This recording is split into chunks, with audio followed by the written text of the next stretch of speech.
অভাব মিটে গেলে কিছু মানুষের স্বভাব খারাপ হয়ে যায়। কাক কালো, কেউ তাকে ভালোবাসে না, এমনকি খাঁচায় আবদ্ধ করে পুষতেও চায় না। ঠিক তেমনিভাবে মানুষ মুখে যতই বলুক আসল সৌন্দর্য মনে, কিন্তু সবাই ঠিকই সাদা চামড়ার পিছনেই ছোটে। বড্ড বেশি মন খারাপ হলে দুফোঁটা কেঁদে নিও, তবুও স্বার্থপরের কাছে কখনো নিজের মনের খারাপের কথা বর্ণনা দিতে যেও না। ভালোবেসে কাউকে বুকে জায়গা দেওয়া খুব সহজ, কিন্তু সেই বুকে থেকে তাকে মুছে ফেলা অনেক কঠিন। হ্যাঁ, এটাই অতি বাস্তব কথা।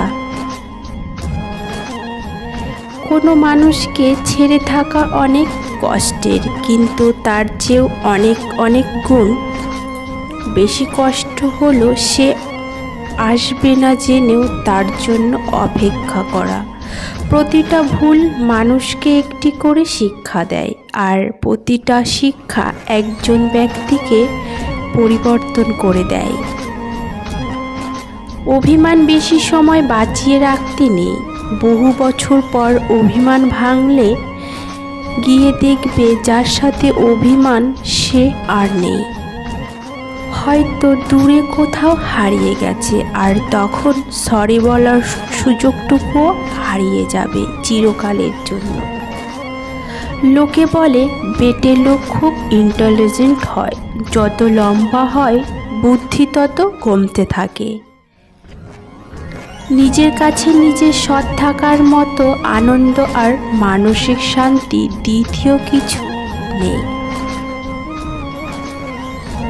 তিনটা জিনিস ফিরে আসে না, সময়, কথা, সুযোগ। তিনটা জিনিস হারানো ঠিক না, শান্তি, আশা এবং সততা। তিনটা জিনিস পতন হয়, অহংকার, মিথ্যা, হিংসা। তিনটা জিনিস খুব দামি, ভালোবাসা, আত্মবিশ্বাস, বন্ধুত্ব। ভালোবাসা আর মৃত্যু দুটোই নেমন্তণবিহীন অতিথি। একজন এসে নিয়ে যায় মন, আর একজন এসে নিয়ে যায় জীবন। কথার মাধ্যমে মানুষের মন জয় করা যায়, আবার মানুষকে তীব্র আঘাতও করা যায়। তাই কথা হওয়া উচিত মানুষের মন জয় করার জন্য, আঘাত করার জন্য নয়। একদিন হঠাৎ করেই কিছু চাওয়া অপূর্ণ রেখে চলে যাব না ফেরার দেশে।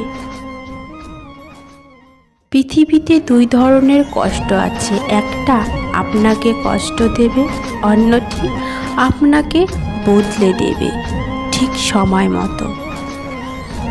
অভিযোগ নয়, অভিজ্ঞতা থেকে বলছি।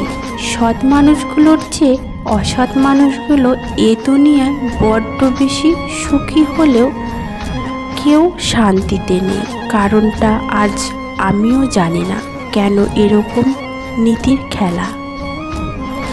যদি জীবনে একটা ডিলিট বাটন থাকতো, যা চাপতেই কিছু স্মৃতি, কিছু অনুভূতি মুছে যেত, কিছু মানুষকে ডিলিট করা যেত, তাহলে দেরি করতাম না, চট করে তাকে মন থেকে ডিলিট করে দিতাম।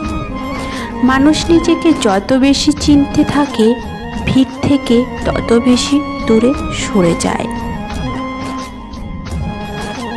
আমিও একদিন মুখ খুলব সাদা কাপড়ের আড়ালে, বুঝবে আমায় খুঁজবে সেদিন।